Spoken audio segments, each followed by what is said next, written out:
আপনারা সবাই জানেন যে আমাদের বাংলাদেশের অবিসংবাদিত নেত্রী, গণতন্ত্রের মাতা দেশনেত্রী বেগম খালেদা জিয়া, তিনি বেশ কয়েকদিন ধরে অসুস্থ অবস্থায় এভার কেয়ার হাসপাতালে আছেন এবং তার শারীরিক অবস্থা কিছুটা সংকটাপন্ন।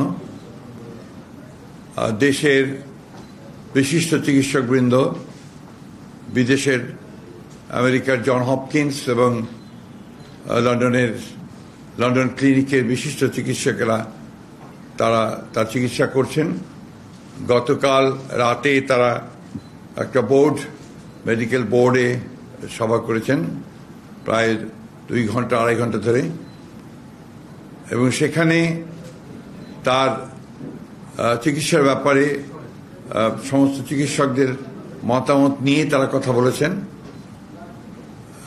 এবং কিভাবে চিকিৎসা তারা করবেন এবং সেই চিকিৎসাটা কি ধরনের হবে সে বিষয়ে তারা কালকে মতামত দিয়েছেন নিজেদের মেডিকেল বোর্ডে।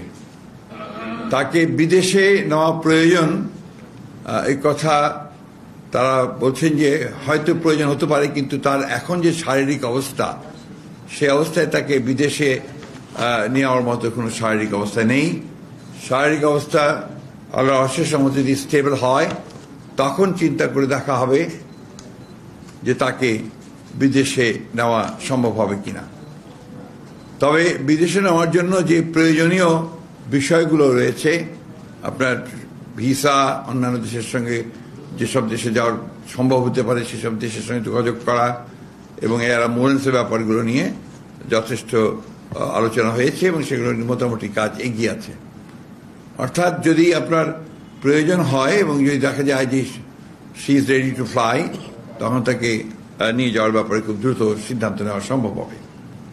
আরেকটি বিষয় যেটা আমি আপনাদের মাধ্যমে গোটা দেশবাসীর কাছে জানাতে চাই, যে স্বাভাবিকভাবেই দেশনেত্রী বেগম খালেদা জিয়া এই দেশের সবচেয়ে জনপ্রিয় নেত্রী এবং তার অসুস্থতায় সব মানুষই উদ্বিগ্ন, উৎকণ্ঠিত, এবং অসংখ্য মানুষ হাসপাতালে ভিড় করছেন। এতে করে হাসপাতালের কর্তৃপক্ষ এবং চিকিৎসকরা অত্যন্ত বিব্রত বোধ করছেন। তারা চিকিৎসা কার্য চালাতে ম্যাডামেরটাও এবং একসঙ্গে অন্যান্য যারা রোগী আছে তাদের সেখানে বিঘ্ন সৃষ্টি করা হচ্ছে।